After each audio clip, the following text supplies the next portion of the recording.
ఈరోజు శుభ శుక్రవారం, అంటే మంచి శుక్రవారం. శుభం.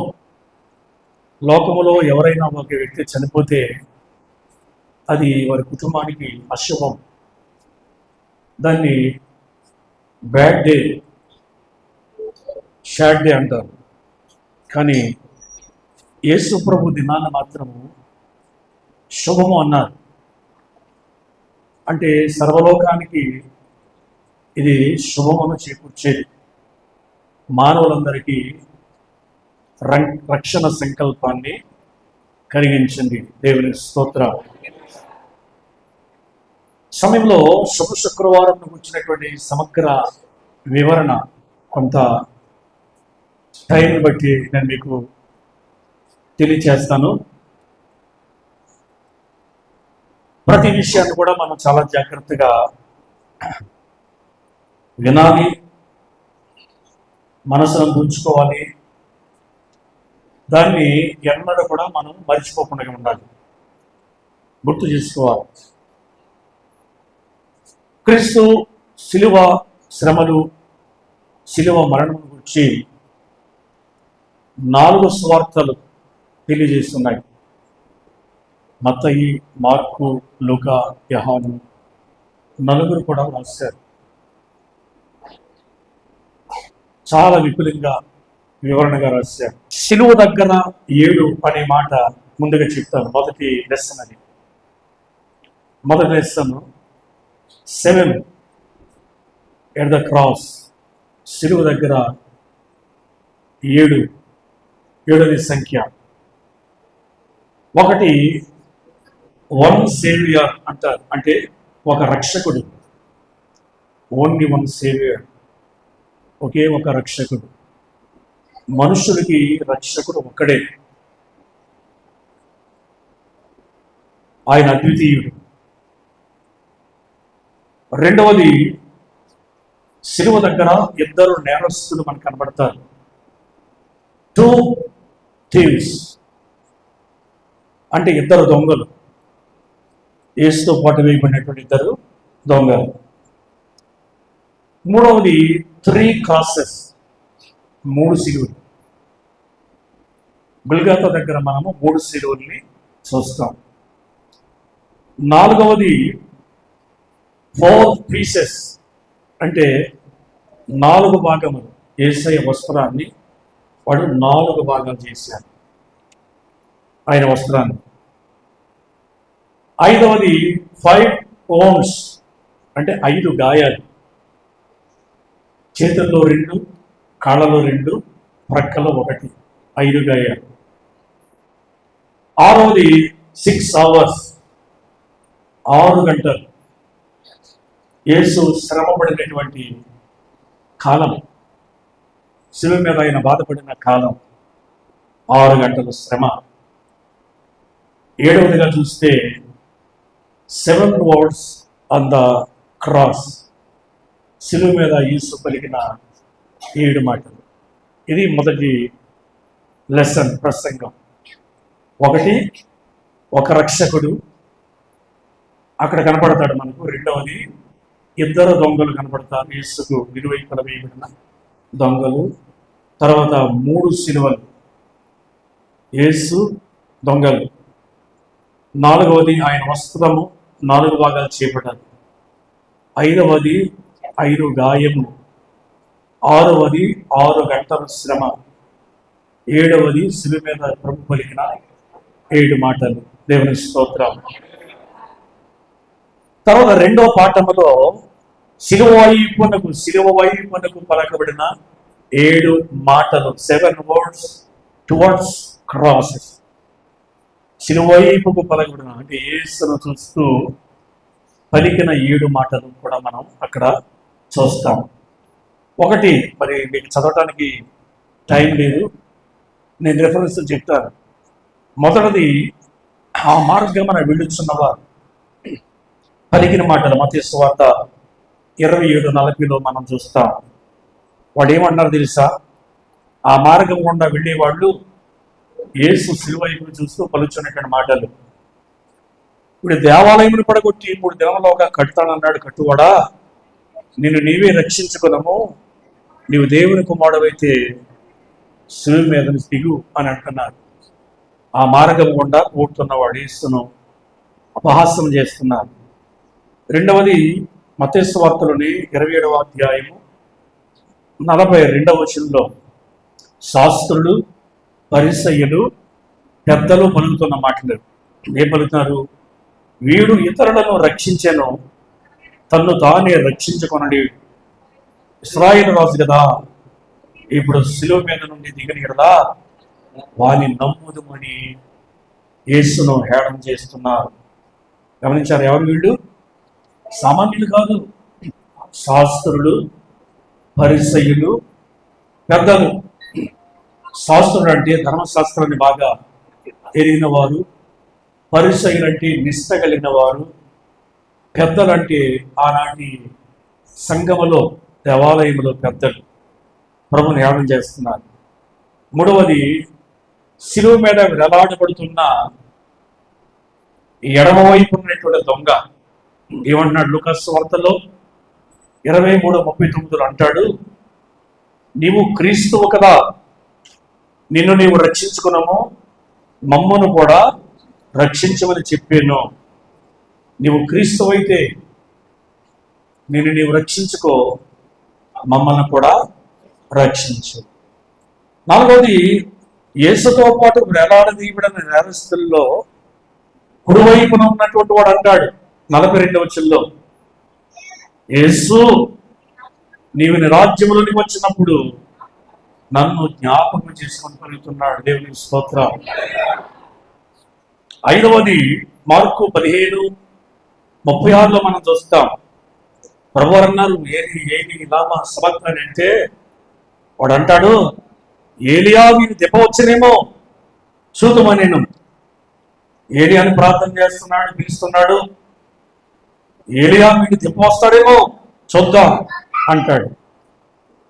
ఆరవది, లూకాసు వార్త 23:37లో సైనికులు వాడేమన్నారు? నీవు యూదుల రాజు అయితే నిన్ను నీవే రక్షించుకోనని ఆయనను అపహసించిరి. విన్నారా? ఇవి శిలువైపుకు పలుకుతున్నటువంటి మాటలు. ఏడవదిగా, శతాధిపతి మార్కు 15:39 ఉంది. శతాధిపతి నిజముగా ఈ మనుష్యుడు దేవుని కుమారుడని చెప్పెను. హల్లెలూయా. శిలువలో పలికిన మాటలు 7, శిలువైపుకు మాటలు 7 words towards crosses,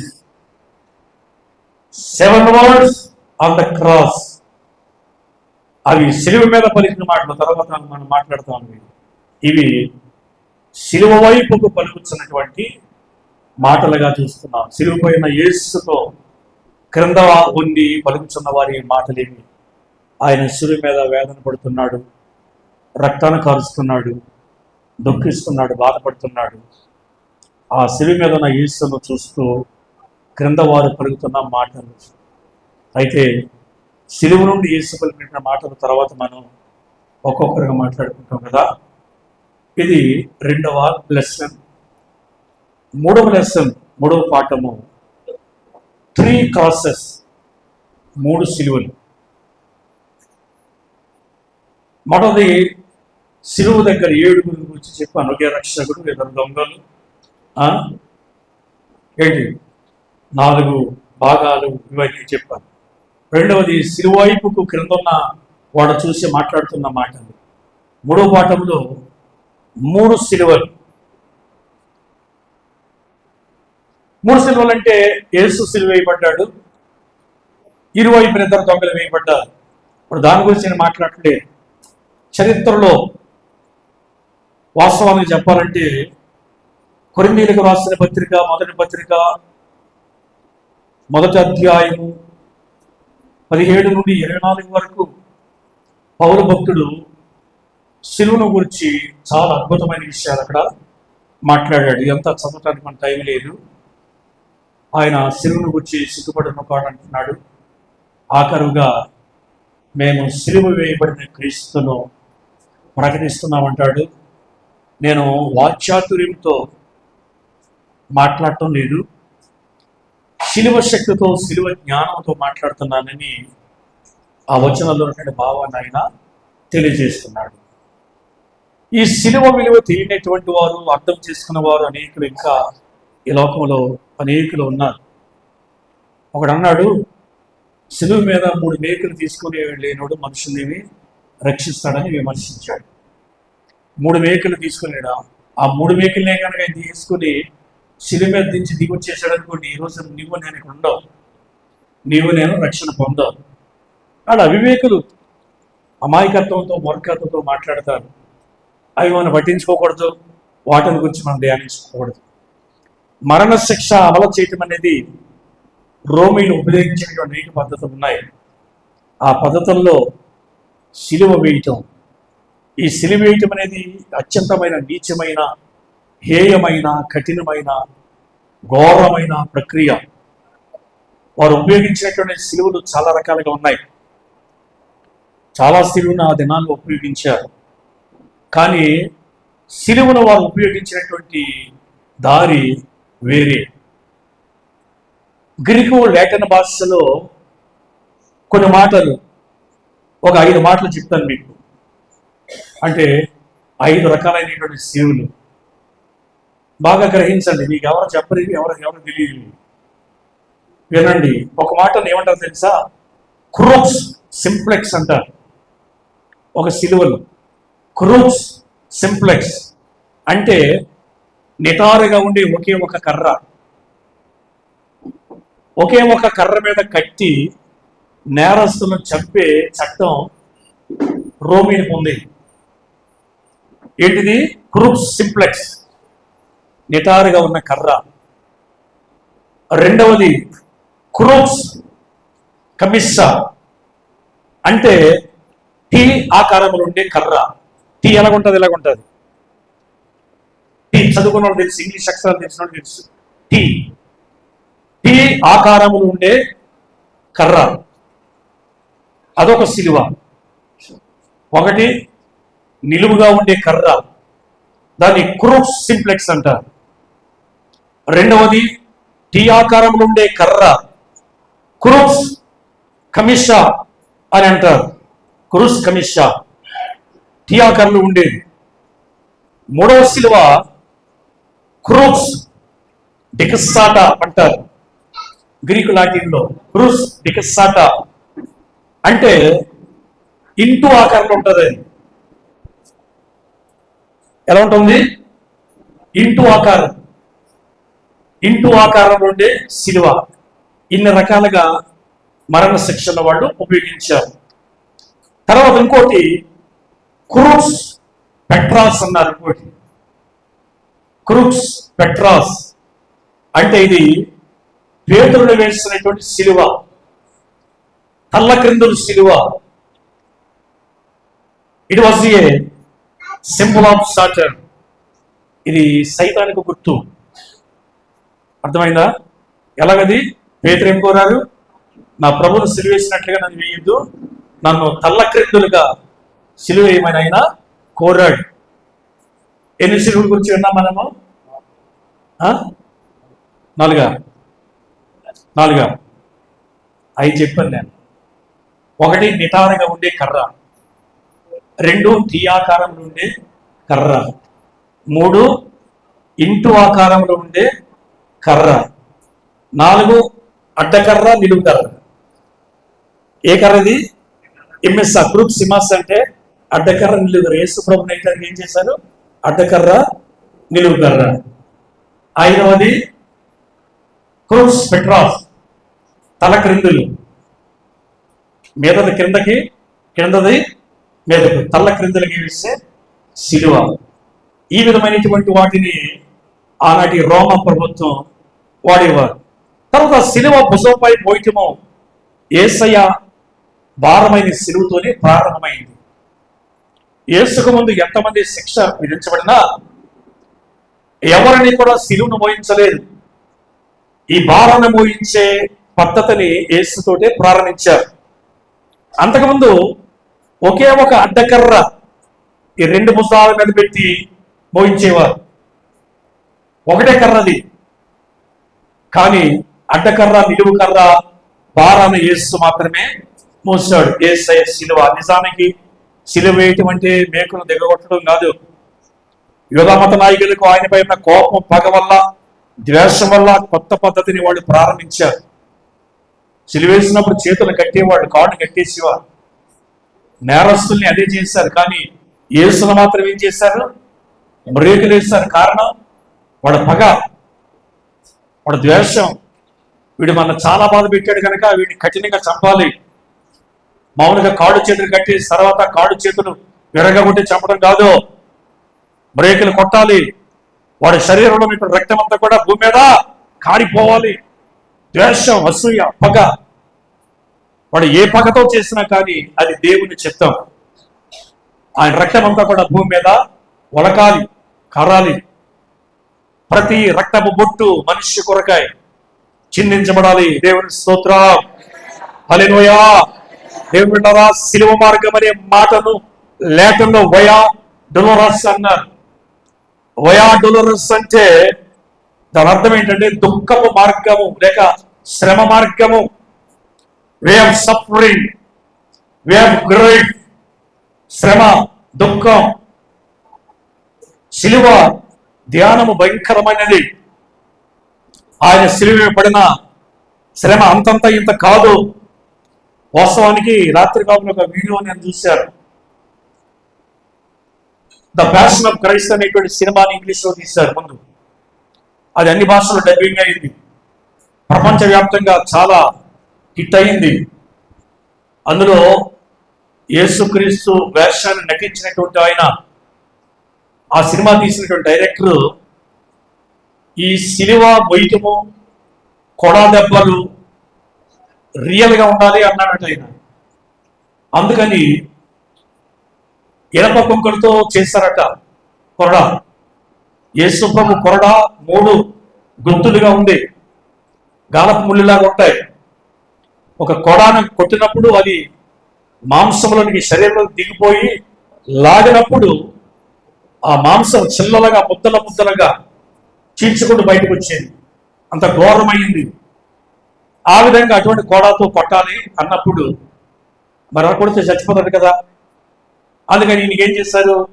ఒక కవచాన్ని తొడిగారట. స్కిన్ కలర్లో ఉన్నటువంటి కవచాన్ని తయారు చేయించి కొడత కొట్టిన ఆ మేకులు, ఆ గాలప ముళ్ళు శరీరంలో దిక్కుండగా ఆ కవచాన్ని తొడిగించారట. 1-2 దెబ్బలు బాగానే ఉన్నాయి. 3వ దెబ్బకి కవచాన్ని గుచ్చుకుని వెళ్ళి ఆయన శరీరంలో దిగిపోయిందంట. అది లాగేటప్పటికి మాంసం ముద్దలు వచ్చినాయి అంట. వాస్తవం ఇది. వెంటనే ఆయన పెద్ద కేక పెట్టాడట. ఏంటంటే రక్తం గారిపోతుంది. అంబులెన్స్ పిలిచారు, హాస్పిటల్ పెట్టారు. 46 గుట్లు పడ్డాయంట. ఒక్క కొడా దెబ్బకి ఎన్ని గుట్లు పడ్డాయి? 46. అటువంటిది యేసయ్యకు ఎన్ని దెబ్బలు కొట్టారు? 1 తక్కువ 40. ఎందుకు? 40 దెబ్బ కొడితే ఎవరు బ్రతకరట. రోమా చట్టం. 1 తక్కువ 40 దెబ్బలు. మరి ఎలా భరించాడు ఆయన? ఎలా సహించాడు? మామూలుగా చూపించేటట్టుగా కాదు. ఆయన ఆ 49 కొడా దెబ్బలకు ఆయన ఎంతకంతకనే యెషయా చదివించారు కదా. సొగసైనను స్వరూపమైనను అతనికి లేదు, ఏమీ లేదు. ఆ కొడ ముఖమే తగిలినప్పుడు ముఖంలో చెచ్చుకుని మాంసంలాగా వచ్చింది. ఆ ముఖమంతా కూడా తోళ్లు వేలాడుతున్నాయి. కాళ్ళు, చేతులు, చర్మము, మాంసపు ముద్దలు వేలాడుతున్నాయి. శరీరం అంతా మాంసం ముద్దలు వేలాడుతున్నాయి. ఆ వేలాడుచున్న మాంసం ముద్దలకుండా ఆయన పవిత్ర రక్తము కారుతూ ఉంది. ఆయన నిలబడిన ప్రదేశం అంతా కూడా రక్తపు ముద్ద చేత నింపబడ్డది. రక్తశక్తమైపోయింది. గమనించారా? ఎన్ని హింసలు, ఎన్ని బాధలు ఆయన భరించాడు. ఒక దెబ్బకే హాస్పిటల్ పాలైపోయాడు హీరో. మరి రియల్ హీరో యేసుక్రీస్తు 39 దెబ్బలు మన కొరకై తిన్నాడు. ఆయన మాంసమంతా చీల్చివేయబడ్డాడు, చర్మమంతా చీల్చివేయబడ్డాడు. ముఖమంతా కూడా చిత్రవదం చేపట్టాలి. ఆయన చెవులు కట్ అయిపోయినవి, ముక్కు కట్ అయిపోయింది, కళ్ళు చితికిపోయినవి. ఎంత ఘోరమైన శ్రమ, వేదన ఆయనకు కలిగింది. దేవుని బిడ్డలారా గమనించండి. అసలు ఈ సిలువ మార్గము భయంకరమైన శ్రమల మార్గం. సిలువను భుజం మీద పెట్టి కొడాతో కొట్టుకుంటూ తీసుకెళ్ళటం కూడా యేసుతోనే ప్రారంభమైంది. అత్యంత కఠినతరం అయిపోయింది. యేసుతోనే ప్రారంభం అయినట్లుగా మనం చూస్తున్నాం. దేవుని బిడ్డలారా యేసు ప్రభు మోసినటువంటి సిలువ పచ్చి మ్రానుతో చేయబడ్డది. పూర్వము బలాఢ్యుడు క్వింటాల్ బస్తాను చేతులతో ఇలాగెత్తుకుని భుజం మీద వేసుకుని, మోకాళ్ళు వేసుకుని భుజం మీద వేసుకునేవారు. ఈ రోజున 5 కేజీల బియ్యపు మూటను కూడా మోయలేని పరిస్థితి. ఒరే నాయన మోయలేకపోతున్నారు, సైకిల్ తేరా, బండి తేరా. అయితే యేసయ్య మోసినటువంటి సిలువ బరువు ఎంతో తెలుసా? 150 కేజీలు. ఎన్ని కేజీలు? నిలువు కర్ర 15 అడుగులు, అడ్డకర్ర 8 అడుగులు. నిలువు కర్ర 15 అడుగులు, అడ్డకర్ర 8 అడుగులు. టోటల్గా 150 కిలోల బరువైనటువంటి సిలువను యేసు మోసాడు. అంతేకాదు కల్వరి కొండ, గొల్గొతా, అది ఎత్తు పల్లాలతో ఉన్నది కాదు, ఎక్కడానికి అనుకూలమైన కొండ కాదు, నిటారుగా ఉన్న కొండ. 150 కేజీల బరువు ఉన్నటువంటి ఆ సిలువను మోసుకుంటూ ఆ కొండ ఎక్కుతున్నప్పుడు ప్రభువు పలుమార్లు పడిపోయినట్లుగా మనం చూస్తాం, పలుమార్లు తూలిపోయినట్లుగా మనం చూస్తాం. ఒకసారి యోచించండి, ఆలోచించండి. అంతటి బరువైనటువంటి సిలువను ఆ ఎక్కడే ఎత్తైనకుండా మన పాటలు సునాయాసంగా ఈజీగా పాడేసుకుంటాం. ఎత్తైన కొండపైన ఏకాంత పొగచేరి అని పాడుకోవడం. అక్కడికి ఎక్కాలి కదా, ఎత్తైన కొండ మీకు ఎక్కాలి కదా. నేను పుదేచ్చేరి వెళ్ళాను, యానం అంటారు కదా. కాకినాడ దాటిన తర్వాత యానం ఉంది. నేను నా స్నేహితులు కొంతమంది కలిసి ఆ పుదేచ్చేరి యానం వెళ్ళాం. ఆ యానం అంతా చూసాం కార్ల మీద వెళ్ళి. సముద్రం దగ్గరికి అక్కడ ఒక టవర్ ఉంది. ఎన్నంత అసలు తెలియదండి. లిఫ్ట్లు పెట్టారు కానీ ఏం పని చేయట్లేదు, అక్కడ ఏమీ లేవు. సరే మొదలు పెట్టాం. మొదటి ఫ్లోర్కి వెళ్ళాం, 2వ ఫ్లోర్కి వెళ్ళాం, 3వ ఫ్లోర్కి వెళ్ళాం. ఆయాసం వచ్చేస్తుంది. అమ్మో ఇంకేమి ఎక్కుతాం. 4వ ఫ్లోర్ నెంబర్కి వెళ్ళాం, 5కి వెళ్ళాం. నేను చెప్పేసాను, బాబు మరొద్దరు ఇంకేం చూస్తాం, ఇక్కడే చూస్తుంటేనే మొత్తం అంతా కనపడుతుంది, సముద్రం కనపడుతుంది, ఈ పట్టణము బిల్డింగ్లు అన్నీ కనపడుతున్నాయి, చాలేక ఇంకెక్కలేమంటే సర్లేండి అని అక్కడి నుంచి ఇంకొక 2 ఎక్కాలి. ఎక్కకుండా దిగి వచ్చేసాం. ఇటు చుట్టూ తిరగటమే, అలా చుట్టూ చుట్టూ చుట్టూ చుట్టూ తిరుగుతూ వెళ్ళటమే పైకి. ఎక్కడి అటువంటిది నిటారుగా ఉన్నటువంటి గొల్గొతా గిరి మీదకి 150 కేజీల బరువైన పచ్చు ప్రాంతం చేసిన అడ్డ కొయ్య, నిలువ కొయ్యతో దిగగొట్టబడి ఆయన ముసారిన మోపబడి దాన్ని మోస్తున్నాడు. మొయ్యలేకపోతే వెనకాల కొడ చెల్లుమని పడుతుంది, పడిపోతున్నాడు, కొడత పడుతున్నారు, లేపుతున్నారు. మనం ఏదో చిత్రాలు చూసినట్టుగా కాదు, రియల్గా ఆయన పడిన హింస భారము అసలు వర్ణించలేవు. ఆ వేదన మనం చూడలేము, చూసి తట్టుకోలేము. తల్లి మార్చలిపోయింది, ఆయన అనుసరణని స్త్రీలు మార్చలిపోయారు. ఆ బాధను చూడలేక ఏం చేయాలి అర్థం కాదు, గుండె కొట్టుకుంటూ ఏడుస్తున్నారు. అంతటి ఘోరమైన శిక్ష ఆయనకి విధించబడ్డది. కష్టంతో ఆయన ఎక్కాడు. అందుకని పౌలు అదే చెప్పాడు కొరింథీ రాసిన పత్రికలో, అలాంటి శిలువ సువార్తను ప్రకటించడానికి నేను పంపబడ్డాను. ఆ శక్తి కలిగిన శిలువ సువార్తను వాక్చాతుర్యం లేకుండా నేను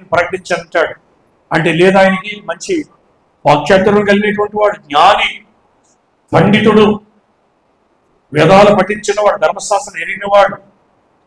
కానీ లోక జ్ఞానంతో ఆయన వాక్యం చెప్పలేదు, శిలువ శక్తితో. దేవుని స్తోత్రం. ఈ రోజు అనేక మంది, చాలా మందికి బోధలు చేయాలని ఉపలాటం ఎక్కువ. అబ్బా నేను బాగా మాట్లాడతాను, నాకు బాగా తెలుసు, నాకులాగా ఎవరు మాట్లాడలేరు. ఆ మాటలు ఎవరిని మార్చలేవు.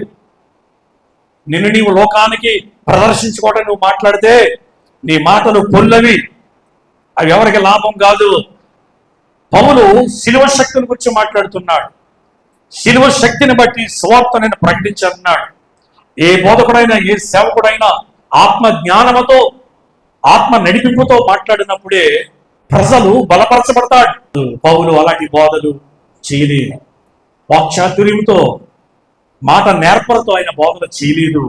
ఆత్మ జ్ఞానముతో, శిలువ శక్తితో ఆయన బోధలు చేశాడు. దేవుని స్తోత్రాలు చెల్లించండి. హల్లెలూయా. దేవుని బిడ్డలారా, శిలువ ప్రకటన సొంత జ్ఞానముతో కాదు, బైబిల్లో ఉన్న వాస్తవాన్ని మనము బోధించాలి. యేసు ప్రభువుని ఎన్ని రీతిలుగా వాళ్ళు హింసించారో, అపహాసం చేశారో ఆ విషయాలు కూడా మీకు చూపించాలని నేను ఆశపడుతున్నాను. ఇక్కడ కూడా మనం 7 విషయాలని చూస్తాం. ఒకటి, కొట్టారు యేసును. ఏం చేశారు? ఒక నేరస్తుని కొట్టకూడదు, కానీ యేసుని ఏం చేశారు? కొట్టారు. లూకాసు సువార్త 22, 63, 64లో మనం చూస్తాం ఈ మాటలు. ఆ తర్వాత బరబ్బను విడిచిపెట్టిన తర్వాత యేసును వారు కొట్టి సిలువకు అప్పగించారని వ్రాయబడిన మాట. కొట్టారు. రెండవది, మత్తయి సువార్త 27వ అధ్యాయం 30వ వచనంలో ముఖము మీద ఉమ్ము వేశారు, ఊసారు. ఎవరైనా ముఖం మీద ఎక్కలేదు, కోపంతో ఛీ హై థు అన్నారనుకోండి, ఎంత కోపం వచ్చేస్తుంది మనకి. నన్ను ఓస్తావా, నేనంత రోతగా, నేనంత అసహ్యంగా కనబడ్డాను నీకు, నన్ను ఓస్తావా అని ఎంత బాధపడిపోతారు. అలాంటిది యేసయ్య ముఖం మీద ఏం చేశారు వాళ్ళు? ఆయన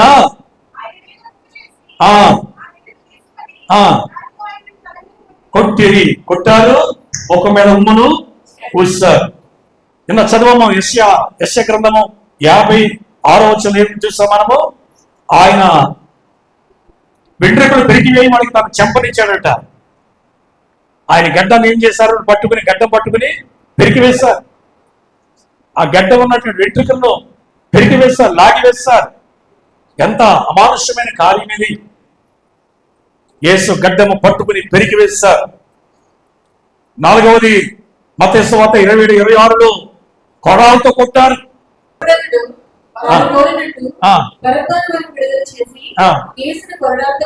అది యేసు ఏం చేశారు? ఒక బందిపోటు దొంగనేమో విడిచిపెట్టేశారు. పరిశుద్ధుడైన క్రీస్తుని ఏం చేశారు? కొడాలతోటి కొట్టారు. మత్తయి సువార్త 27వ అధ్యాయం 26 నుంచి 29 వరకు మనం చూస్తే యేసును అపహాస్యం అనేక రీతులుగా ఆయన్ని అపహసించారు. అందరూ చూచు వాళ్ళందరూ కూడా తలలు ముచ్చారు, ఉమ్ము వేశారు, రాళ్ళు వారు అపహాసం చేశారు. ఎంత అపహాసం చేశారు, అవహేళన చేశారు. మత్తయి సువార్త 27వ అధ్యాయం 35వ వచనం చూస్తే యేసును వస్త్రహీనులుగా చేశారు. ఆయన ధరించిన అంగీని తీసివేసి చూసారా, ఆయన వస్త్రాన్ని తీసివేశారు. ఓదారంగి వస్త్రాన్ని కట్టారు, సిలువేయటానికి ఆయన్ని తీసుకువెళ్ళారు. 27, 38 మత్తయి సువార్తలో సిలువలో మేకులకు ఆయన దిగగొట్టారు. మేకులతో సిలువకు ఆయన్ను దిగగొట్టారు. గ్రహిస్తున్నారా? క్రీస్తు ఎన్ని హింసలు పడ్డాడో, ఎంతగా దూషించబడ్డాడు, ఎంతగా అవమానం పాలైపోయాడు. ఆయన బోధన చేస్తున్నప్పుడు, ఆయన మహిమ చేస్తున్నప్పుడు, ఆయన ఆహారం పంచుతున్నప్పుడు ఆయన వెంబడించిన ప్రజలు ఎవరు ఆయనతో లేరు. దూరం నుంచి కొందరు మాత్రమే వెంబడిస్తున్నారు. ఏమీ చేయలేని పరిస్థితి, అడ్డుకోలేని పరిస్థితి. ఒక వ్యక్తికి శిక్ష విధించబడ్డదంటే ఎవరు ఏది చేయడానికి ఏమి కూడా లేదు. సిలువకు మ్రేగిలి వేసుకుంటారు. ఆయన యోహాను సువార్త 19:34 చూస్తే ఒకడు వచ్చి ఈటతో ప్రక్కలో పోటు పొడిచాడు. బళ్ళును పొడిచినప్పుడు రక్తమును నీళ్లునో కారింది. ఈటతో పొడిచినట్లుగా మనం చూస్తున్నాం. అయ్యో ఎంత గొప్ప శ్రమ! ఇవి కూడా 7 కొట్టారు, మొక్కపై ఉమ్మారు, గడ్డం పెరికారు, కొడాలతో కొట్టారు, అపహాసం చేశారు, ఆయన వస్త్రహీనంగా చేశారు, శిలువకు మేకులతో ద్రవ్యమొట్టారు, ప్రక్కలో బళ్ళెముతో పొడిచారు. ఘోరమైనటువంటి క్రియలు చేశారు. దేవుని బిడ్డలారా, శిలువ ప్రణాళిక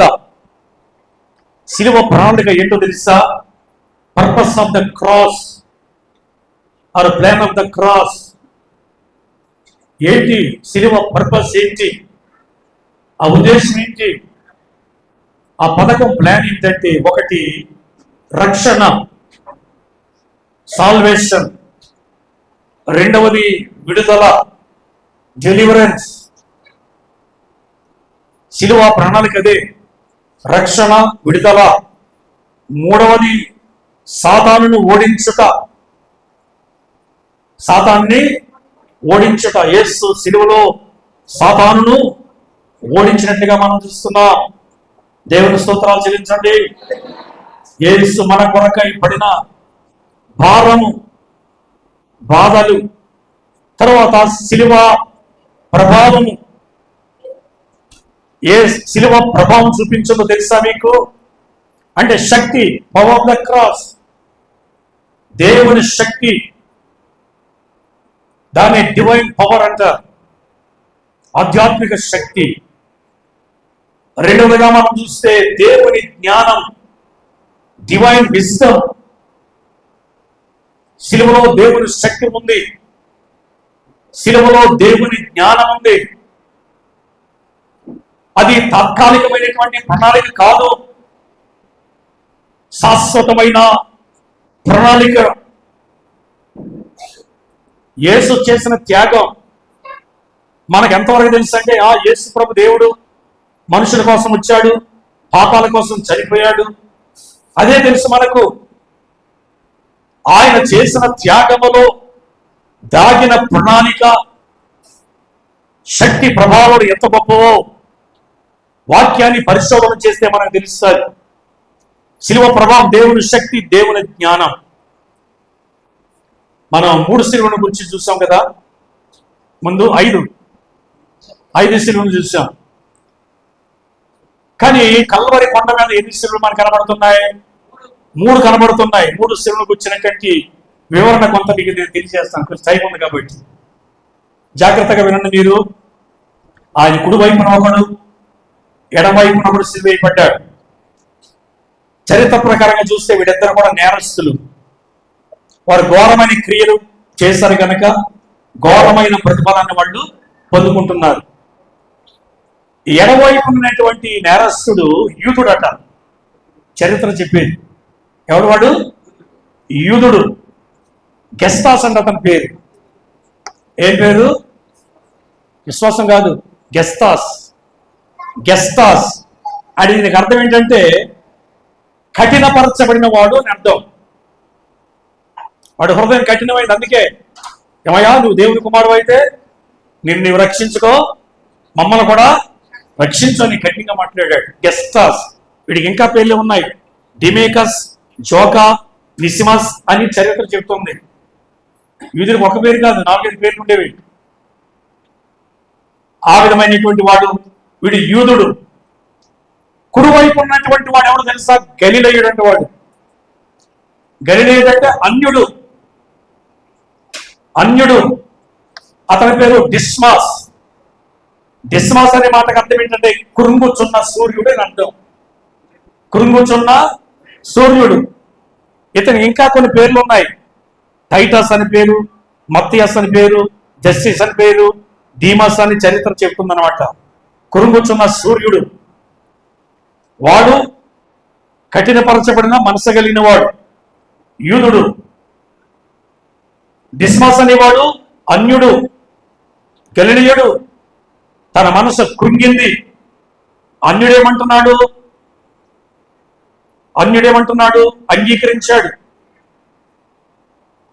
అంగీకరించాడు యేసుక్రీస్తును. కానీ యేసు వలె యూదుడు, సొంతవాడు యూదుడు యేసుని ఏం చేశాడు? తృణీకరించాడు. నేటికి క్రీస్తును యూదులు తృణీకరిస్తున్నారు. రక్షణ ఎవరికి వచ్చింది? అన్యులకు వచ్చింది. గొప్ప మర్మం ఇది. ఆ పద్ధతిని శిలువ మీద యేసై చూపించాడు. అన్యుడే రక్షణ పొందాడు, సొంతవాడు రక్షణ పొందలేదు. ఈనాడు దేవుడు నా ప్రజలని ఎవరినైతే చెప్పుకుంటున్నాడో వాళ్ళు రక్షణ పొందలేదు. కానీ దేవుడు వారికి మరొక అవకాశం ఇస్తానని వాగ్దానం చేశాడు. పొందుతారంట. కానీ దానికి ముందుగా ఈ రక్షణ ఎవరికి వచ్చింది? అన్యులకు వచ్చింది, గలిలయులకు వచ్చింది, మనకు వచ్చింది. అన్యులు వినరా? ఇక్కడ ఒక సిలువ కనబడుతుంది. తృణీకరించిన సిలువ, రిజెక్షన్, క్రాస్ ఆఫ్ రిజెక్షన్, తృణీకరించబడిన సిలువ. ఇది యూదుడికి చెందింది. హిస్ డీడ్స్, అతని కృత్యాలు ఎలా ఉన్నాయి? శిలువ మరణం పొందేటంతటి నేరస్తుడిగా మార్చబడ్డాడు. దుష్టక్రియలు చేశాడు. అతని అనుమానం, హిస్ డౌట్స్, అతని అనుమానం ఏంటి? శిలువ మీద కలిగిన అనుమానం, నీవు క్రీస్తు అయితే నిన్ను నీవు రక్షించుకో, మమ్మల్ని కూడా రక్షించంటున్నాడు. అనుమానం. ఇది మొదటి శిలువ, తృణీకరించిన శిలువ. రెండవ శిలువ అంగీకరించిన శిలువ, క్రాస్ ఆఫ్ రిసెప్షన్, అంగీకరించిన శిలువ. ఈ అంగీకరించిన వాడు ఎదుట అపరాధ భావంతో ఉన్నాడు. క్రీస్తు ఎదుట మనకిది తగును అని చెప్తున్నాడు, గర్తిస్తున్నాడు. రే, నువ్వు అలాగ అనకూడదు, ఆయన నీతిమంతుడు, ఈ శిక్ష మనకైతే తగును. అపరాధ భావంతో బాధపడుతున్నాడు. తర్వాత ఆయన ఆరాధిస్తున్నాడు, ఆరాధన భావంతో ఉన్నాడు. ఈయన ఏ తప్పిదమనో చేయలేదు అంటే ఆయన మాత్రమే ఆరాధికుడు, హృదయములు ఆరాధిస్తున్నాడు. దేవుని స్తోత్రం. ఆయన రాజ్యమును ఇవ్వగలడని నమ్మాడు. ఎవరు? కుడివైపున ఉన్నటువంటి దొంగ. అందుచేతనే ఇదిగో నీ రాజ్యమును నన్ను కూడా జ్ఞాపకము చేసుకోమని ప్రార్థన చేశాడు. ఆయన రాజ్యాన్ని ఇవ్వగలడు. తర్వాత ఆయన చూసి ఆత్రుత అడిగాడు, పరదేశు కావాలని అడిగాడు. నువ్వు పరదేశం వెళ్ళినప్పుడు నన్ను కూడా చేర్చుకోవన్నాడు. దేవుని బిడ్డలారా, యేసు రక్తంలో కడగబడిన ప్రతి క్రైస్తవుడు చనిపోయిన తర్వాత ఎక్కడికి పెడతారు? పరదేశు పెడతారు. ఆశ ఏంటంటే, నేను ఎంత ఆసక్తిగా మీకు చెప్తున్నానో మీరు కూడా వినాలి. మీకు ఎక్కడ దొరకవు ఇలాంటి విషయాలు, మీరు నేర్చుకోలేదు.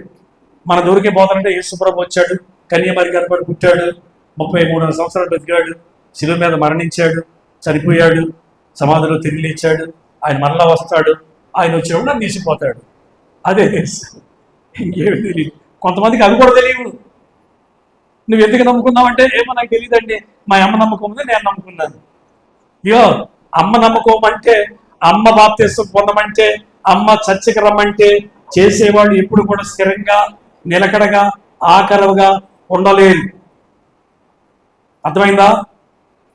యాక్సెప్టెన్స్ అనేది నీ హృదయంలోంచి రావాలి. నీకు నీవుగా అంగీకరించాలి. యేసుక్రీస్తు దేవుడని, రక్షకుడిని అంగీకరించాలి. హల్లెలూయా. ఈ శిలువ మీద ఉన్న దొంగ అంత బాధను కూడా ఆశతో అడుగుతున్నాడు, నీ రాజ్యములను జ్ఞాపకం చేసుకో, పరదైసు కావాలి నాకు, రక్షణ కావాలి నాకు, ఎంతో ఆశతో అడుగుతున్నాడు. ఇకపోతే మూడవ శిలువ ఏంటి తెలుసా? విమోచించిన శిలువ, క్రాస్ ఆఫ్ రిడెంప్షన్, మనల్ని విమోచించిన శిలువ. ఒకటి తృణీకరించిన శిలువ, రెండవది అంగీకరించిన శిలువ, మూడవది విమోచించిన శిలువ. తృణీకరించిన శిలువ యూదుడిది, ఎడవైపున్న దొంగది. అంగీకరించిన శిలువ అన్యుడిది, కుడివైపున ఉన్న దొంగది. విమోచించిన శిలువ, that was a central cross, అది మధ్యలో ఉన్నటువంటి సిలువ. It is our redemption. అది మన విమోచన. ఆ సిలువ నుండే మనకు రక్షణ, విమోచన కలుగుతుంది. లూకాసు సువార్త 23:43 చదవండి ఒకసారి. అందుకాయన వానితో, నేడు నీవు నాతో కూడా హల్లెలూయా. కుడివైపు నిందులతో ఇలా ఉంటున్నాడు. ఇదే దివ్యమైన వాగ్దానము. సిలువ వ్యక్తిని విమోచిస్తున్నాడు. ఇది విమోచించినటువంటి సిలువ. ఆయన ఏమన్నారు? అసలు టుడే అంటున్నాడు, నాట్ టుమారో, నాట్ ఎస్టర్డే.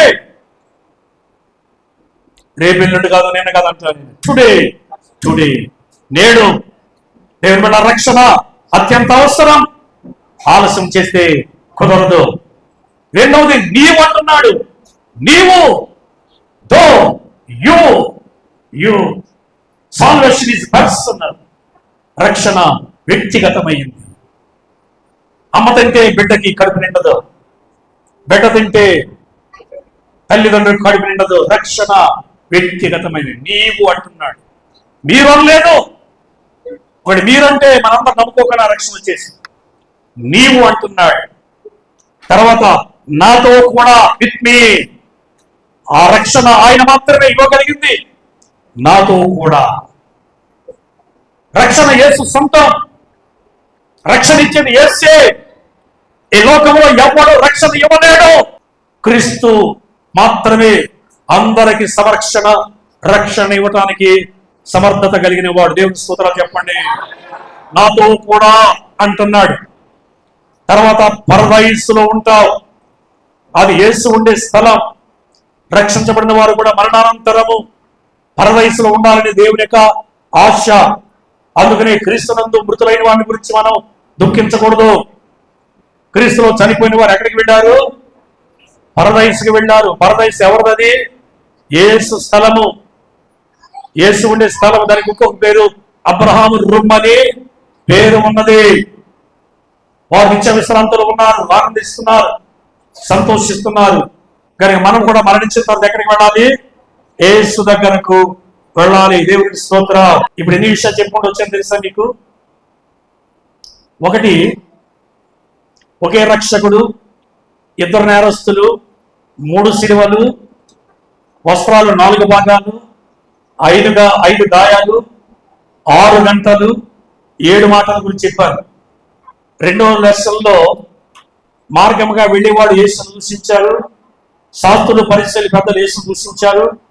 విరాళను దీయమన్న నేరస్తుడు యేసును దూషించాడు. వారిలో ఒకడు బట్టెతో పొడిచాడు, దూషిస్తున్నాడు. సైనికుడు దూషిస్తున్నారు. ఈ విషయాలను కూడా విన్నాం. తర్వాత కొన్ని సిలువల గురించి చెప్పాను మీకు. నేను 5 సిలువల గురించి చెప్పాను. నిటారుగా ఉండే సిలువ, ఇంటు ఆకారం నుండే సిలువ, టీ ఆకారం నుండే సిలువ, అడ్డకర్ర నిలువు కర్రతో చేయబడిన సిలువ, పేతురును తలకిందరికి వేసిన సిలువను గురించి మీకు తెలియజేశారు. యేసు సిలువ మార్గం గురించి చెప్పాను. అది దుఃఖ మార్గము, శ్రమల మార్గం అని. యేసు సిలువ ఎంత బరువైందో చెప్పాను. పౌలు గారు ఎటువంటి సిలువను గురించి ప్రకటించడానికి ఇష్టపడుతున్నాడు. సిలువ ప్రకటన గురించి మాట్లాడాను. ఆ సిలువ వేయబడినప్పుడు యేసు పట్టబడ్డాడు, ముఖం మీద ఉమ్మి వేయబడ్డాడు, గడ్డం పెరిగివేయబడ్డాడు, కొడాలతో కొట్టబడ్డాడు, అపహాసం చేయబడ్డాడు, వస్త్రహీనుడిగా మార్చబడ్డాడు, బ్రేకులు దిగగొట్టబడ్డాడు, ప్రక్కలతో బళ్ళెముతో ప్రక్కన పొడవబడ్డాడు. అది తర్వాత శిలువ ప్రణాళిక, రక్షణ, విడుదల, సాతానుకు అపజయము కలిగింది. శిలువ ప్రభావం, అది దేవుని శక్తి అని, దేవుని జ్ఞానం అని మీకు తెలియజేశాను. 3 సిలువను గురించి చెప్పాను. ఆ 3 సిలువలు తృణీకరించిన సిలువ, అంగీకరించిన సిలువ, విమోచించిన సిలువను గురించి నేను మీకు చెప్పాను. ఇకపోతే 4వ పాఠంలోకి వస్తే, దేర్ ద ప్లేస్, స్థలము, గొల్గొతా. ఏం చెప్పండి? అది గొల్గొతా స్థలము. గొల్గొతా హీబ్రూలో గొల్గొతా అంటారు, గ్రీకులో కల్వరి అన్నారు. కల్వరి, దీన్నే ఇంగ్లీష్లో కూడా కల్వరిగా ట్రాన్స్లేషన్ చేశారు. దీనికి అర్థం పుర్రే అని అర్థం, కపాలం. కపాలమరబడిన కొండ, పుర్రె ఏమి ఉండదు, ఆకారం పుర్రె ఆకారంలో ఉంటుంది. ఒక మానవ పుర్రెని పోలిన కొండ. ఆ కొండపై యేసును సిలువేశారు. ప్లేస్ గొల్గోతా, కల్వరి కొండ. రెండవది డే, అంటే ద పీపుల్, ప్రజలు. ఆయన సిలువేసిన ప్రజలు, సిలువ ఎంత ఉన్న ప్రజలు రెండు ముఖ్యమైన గుంపులు ఏకీభవించారు. యూదులంటే ఆయన సొంత ప్రజలు. మీకు తెలుసా, మీ సొంత ప్రజలే మిమ్మల్ని వెలివేస్తారు. మీ సొంత ప్రజలే మీకు కీడు చేయడానికి యోచన చేస్తారు. మీ సొంత ప్రజలే మిమ్మల్ని హింసించడానికి, అభాసుపాలు చేయడానికి చాలా ప్రయత్నాలు చేస్తారు. యేసు నమ్మనందుకు వారికి మీ మీద ప్రేమ ఉండదు, అనురాగం ఉండదు. బయటికి ప్రేమగా నటిస్తున్నా లోపల మనం రగిలిపోతూ ఉంటారు. అలాగే యేసు సొంత ప్రజలు రగిలిపోయారు. యూదులు, యాజకులు ఉన్నారు, ఈర్ష్యతో ఉన్నారు. ప్రజలు ఆయన ద్వారా ఎన్నో వేడి పొందారు, స్వస్థతలు పొందారు. కొన్ని రోజులకు ముందే ఆయన యెరూషలేములోనికి ఖర్జూరపు మట్టలతో స్వాగతం పలికి పిలిచారు. సొంత ప్రజలే, వాళ్లే ఆయన అప్పగించారు. వాళ్ళే ఆయన మీద నేరం మోపారు. వాళ్ళే ఆయన సిలువ వేయండి అని కేకలు వేశారు. ఇకపోతే అన్యులు, యేసుని ఎరగని యూదులు, రోమియుడు పిలాతు ఆయనని విడుదల చేయాలని కోరుకున్నాడు. ఆయన నిర్దోషని తీర్పు చెప్పాడు. ఆయనను అయిష్టంగానే సిలువకు అప్పగించాడు. యేసును సిలువేయడానికి పిలాతుకు ఇష్టం లేదు. ఒక అన్యుడు క్రీస్తును ప్రేమించగలిగాడు, కానీ సొంత వారు ప్రేమించలేదు. తెలుసుకోండి బాగా. మీరు చాలా మంది తెలియదు. యేసు నమ్ముకున్నందు వరకు సొంత వారే శత్రువులుగా మారిపోవటం. తర్వాత ఉద్దేశ్యం, పర్పస్, క్రూసిఫైడ్, అది సిలువేయబడటానికి ఆ ఉద్దేశం ఏంటంటే, మనం ముందుగా చూసినట్లుగా కళ్ళమరిపై 3 సిలువలు చూసాం కదా. యేసును సిలువేశారు. ఆయన సిలువపై చేసిన ప్రాయశ్చిత్తం చూసాం మనం. ఆయన ఎంత ఘోరంగా అక్కడ చంపారో మనం చూస్తున్నాం. ఈ కలవరం మొత్తం మీద 3 సిలువలు మనకు కనబడుతున్నాయి. ఒకటి విమోచించిన సిలువ. యేసుక్రీస్తు సిలువపై క్షమించాడు. దొంగనే కాదు, అందరినీ కూడా మీరేం చేయించున్నారు, మీరు అడగరు, వీరిని క్షమించమని అందరినీ క్షమించాడు. తృణీకరించిన సిలువ. ఆ దొంగ తృణీకరించాడు. తర్వాత అంగీకరించబడినటువంటి సిలువ, రక్షణ కార్యాన్ని యేసుక్రీస్తు ప్రభువారు అక్కడ నెరవేర్చినట్లుగా మనము చూస్తున్నాం. సిలువపై ఉన్నటువంటి వ్యక్తి సామాన్యుడి కాడు, ప్రత్యేకమైన వ్యక్తి. ఆయన పరిశుద్ధుడై ఉన్నాడు. దేవుని స్తోత్రం. వారు చేస్తుంది వారు ఎనగరు, ఏం చేస్తున్నారు తెలియదు, క్షమించమన్నాడు. They don't know what they are doing. వారికి తెలియదు వారు ఏం చేస్తున్నారు, వారికి తెలియదు. ప్రభువాన్ని క్షమిస్తున్నాడు. దేవుని స్తోత్ర. ఆయన రక్షణ కార్యం చేస్తాడు. ఇక్కడ కృపై ఉన్నటువంటి వాడిని క్షమించాడు. అతనికి అభ్యాసాన్ని చూపించాడు. రక్షణ కార్యాన్ని క్రీస్తు ప్రభువారు పూర్తి చేశాడు. ఇలాగా మాట్లాడుకుంటూ వెళ్తే ఎన్నెన్నో విషయాలు. హెబ్రీ గ్రంథకర్త క్రీస్తు రక్షణ కార్యాల గురించి ఎంత అద్భుతంగా రాస్తున్నాడు. హెబ్రీ 9వ అధ్యాయం 12వ వచనం సార్ చదవండి. హెబ్రీ రాసిన పత్రిక 9వ అధ్యాయము 12వ వచనం మనం చదువుకుందాం.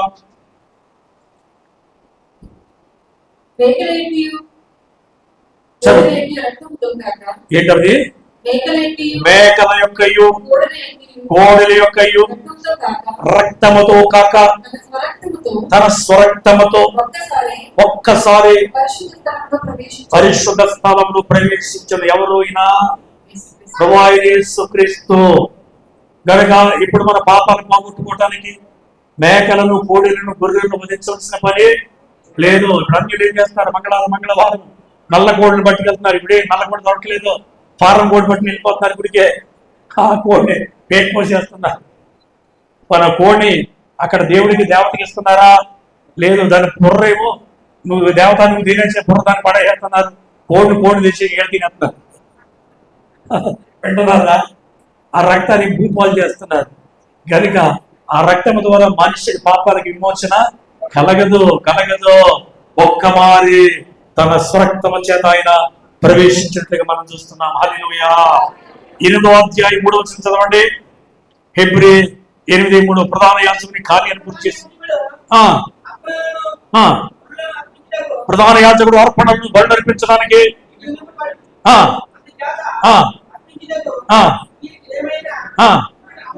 అవశ్యము అన్నారా. ఇవన్నీ కూడా ప్రధాన యాజకుడు చేయవలసిన కార్యాన్ని కూడా ప్రభువైన యేసుక్రీస్తు పూర్తి చేసే రక్షణ ప్రక్రియ. 53 యెషయా గ్రంథంలో చదవం కదా. 53వ అధ్యాయంలో 12వ వచనం చూడండి.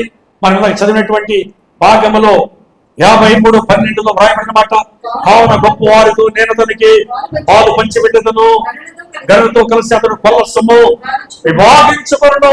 ఎనగా మరణమునందునట్లు అతడు తన ప్రాణము దానపోసెను, అతి క్రమము చేయవాడు హెచ్చబడిన వాడాయను, అనేకుల పాపమును భరించొచ్చు, తిరుగుబాటు చేసిన వారి గురించి విజ్ఞాపన చేసాను. రక్షణ కార్యాన్ని యేసుక్రీస్తు ప్రభు వారు ఇక్కడ పూర్తి చేసినట్లుగా మనము గమనిస్తున్నాం. దేవుని బిడ్డలారా, హల్లెలూయా.